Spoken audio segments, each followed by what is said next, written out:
मंडळी नमस्कार, मी सूरज पाटील आणि तुम्ही मुंबई तक पाहताय।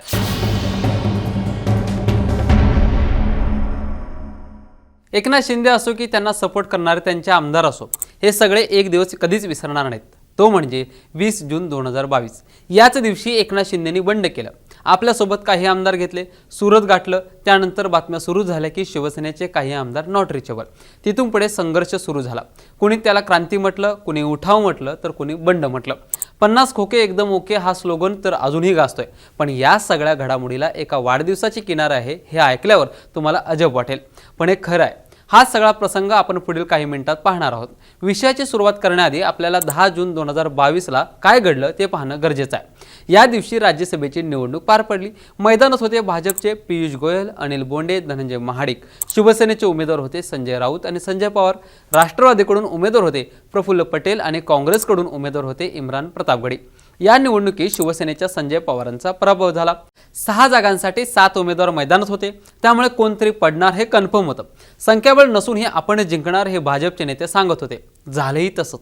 शिवसेनेचा उमेदवार पडला, भाजपचा उमेदवार जिंकला। आपला उमेदवार कसा पडला, कोणती मतं फुटली याचं कॅल्क्युलेशन सुरू झालं।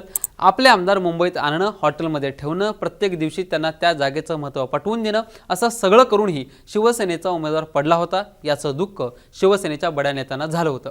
उमेदवार पडला म्हणून आमदारांना घरी सोडलं नाही, कारण पुढच्या 10 दिवसात अजून एक निवडणूक होणार होती, ती म्हणजे विधान परिषदेची। 20 जून 2022 रोजी महाराष्ट्र विधान परिषदेच्या 10 जागांसाठी निवडणूक झाली।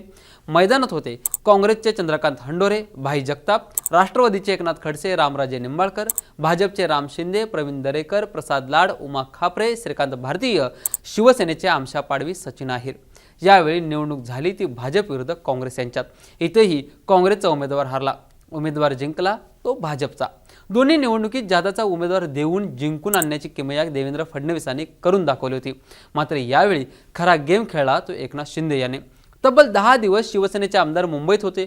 या 10 दिवसात हॉटेल डिप्लोमसी झाली होती। आमदारांची हॉटेलमध्ये राहायची व्यवस्था करणं, तिथून त्यांना विधान भवनात घेऊन जाणं, तिथे मतदान करणं, पुन्हा आमदारांना हॉटेलवर घेऊन येणं, सगळ्या आमदारांच्या संपर्कात राहणं, सगळ्यांच्या अडचणी समजून घेणं, असं सगळं काम पाहायचे ते एकनाथ संभाजी शिंदे।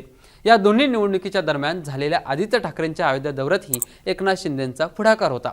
म्हणजेच एका बाजूला मातोश्री आणि दुसऱ्या बाजूला मुंबईत आलेले आमदार, अशा दोघांच्या संपर्कात राहिलेले ते एकटे एकनाथ शिंदे होते।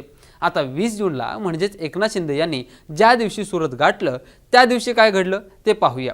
त्या दिवशी विधान परिषदेच्या निवडणुकीवर लक्ष ठेवण्यासाठी उद्धव ठाकरे विधान भवनात आले होते। आमदारांची मतं फुटू नयेत, प्रत्येक आमदारांच्या हालचालीवर लक्ष ठेवण्याचं काम उद्धव ठाकरे आणि त्यांची टीम करत होती। टीममध्ये होते आदित्य ठाकरे, मिलिंद नार्वेकर, वरुण सरदेसाई। उद्धव ठाकरे ज्या केबिनमध्ये बसले होते तिथे जायचं, त्यांच्याकडून एक चिठ्ठी घ्यायची आणि मतदानाला जायचं असं ठरलं होतं। या प्रोसेसमुळे आमदारांमध्ये चर्चा सुरू झाली। आमच्यावर एवढाही विश्वास नाही का, अशी कुजबूज अनेकांमध्ये सुरू झाली। पण त्याकडे अनेक वरिष्ठांनी दुर्लक्ष केलं। त्याच केबिनमध्ये बसले होते एकनाथ शिंदे, पण त्यांनाही त्या केबिनमधून बाहेर जाण्यास सांगितल्याच्या चर्चा रंगू लागल्या। एका युवा नेत्याकडून एकनाथ शिंदेंचा अपमान झाल्याची बातमी त्याच दिवशी आमदारांमध्ये व्हायरल झाली। शिंदे नाराज आहेत, त्यांचा चेहरा पडलाय, अस्वस्थता जाणवत होती, असं अनेक पत्रकारही म्हणत होते।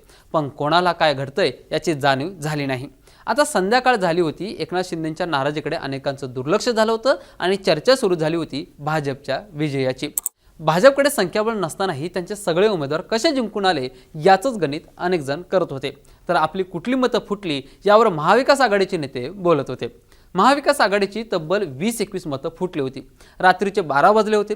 निकाल लागला, गुलाल उधळला, भाजपचा जल्लोष सुरू झाला। एकीकडे फडणवीसांच्या केबिनमध्ये काहीतरी खलबतं सुरू होतं। फडणवीस सतत कोणाशी तरी फोनवर बोलत होते।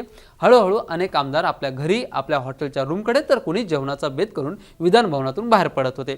आता अनेक जणांनी अजून एक कारण सांगितलं, ते म्हणजे पालघरचे शिवसेनेचे आमदार श्रीनिवास वनगा यांच्या मुलाचा वाढदिवस। श्रीनिवास वनगा यांच्या मुलाचं नाव ओमकार, वय 13, दिवस होता 20 जून 2022। याच वाढदिवसाला एकनाथ शिंदेंनी जायचं ठरवलं। एकनाथ शिंदे वाढदिवसाला येणार म्हणून आमदार श्रीनिवास वनगा पुढे निघाले। त्यांच्यासोबत किशोर पाटील, विश्वनाथ भोईर, शांताराम मोरे, बालाजी कल्याणकर हे पुढे गेले होते। आपल्या मुलाच्या वाढदिवसाला एकनाथ शिंदे येणार म्हटल्यावर श्रीनिवास वनगाही खुश होते। पत्नी, मुलगा ओमकार आणि एका सहकार्याला पालघर जवळच्या एका हॉटेलजवळ बोलावलं। हॉटेलमध्ये वाढदिवस करायचं ठरवलं होतं, पण वाढदिवस झालाच नाही।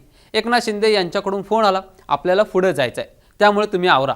आमदार वनगा यांनी भेटायला आलेला मुलगा पत्नीला पुन्हा घरी जायला सांगितलं। इकडे एकनाथ शिंदेही विधान भवनातून निघाले होते। काही अंतरावर गेल्यावर उद्धव ठाकरेंचा एकनाथ शिंदेंना फोन आला। कुठे आहात असं विचारल्यावर शिंदेंनी वाढदिवसाचं कारण सांगितलं आणि पुढे निघाले। उद्धव ठाकरेंना कसला तरी संशय आला। पोलीस यंत्रणेला कामाला लावलं, पण आपलाच इलाका असलेल्या ठाण्यात पोलीस अधिकारी एकनाथ शिंदेच्या मर्जीतले होते। त्यांच्या नाकाबंदीतून पुढे जाणं एकनाथ शिंदेंना अवघड नव्हतं। दुसरीकडे स्थानिक आमदार असल्याने श्रीनिवास वनगा यांनाही सगळे शॉर्टकट माहिती होते, त्यामुळे ते नाकाबंदीतून बाहेर पडले। पोहोचले ते थेट गुजरातच्या सीमेत। काही आमदारांना इथपर्यंत माहितीही नव्हतं की आपण बंड करतोय, उद्धव ठाकरेंच्या विरोधात जातोय आणि एकनाथ शिंदे यांना मुख्यमंत्री करतोय। गुजरातच्या हद्दीत गेल्यानंतर अनेकांच्या समोर चित्र क्लिअर झालं। तिथून पुढे एकनाथ शिंदेंचं दुसरं काम सुरू झालं, ते म्हणजे प्रत्येक आमदाराला समजावून सांगणं, विश्वासात घेणं, आपण घेतलेला निर्णय त्या आमदारांच्या किती फायद्याचा आहे हे पटवून देणं। शेवटी एकनाथ शिंदे सक्सेस झाले, मुख्यमंत्री झाले आणि त्या आमदारांमधले काही जण मंत्री झाले। मंडळी, किस्सा खुर्चीचा मधील हा व्हिडिओ तुम्हाला कसा वाटला हे आम्हाला कमेंट करून नक्की कळवा आणि असेच व्हिडिओ पाहण्यासाठी मुंबई तकला लाईक करा, शेअर करा आणि सबस्क्राईब करा। धन्यवाद।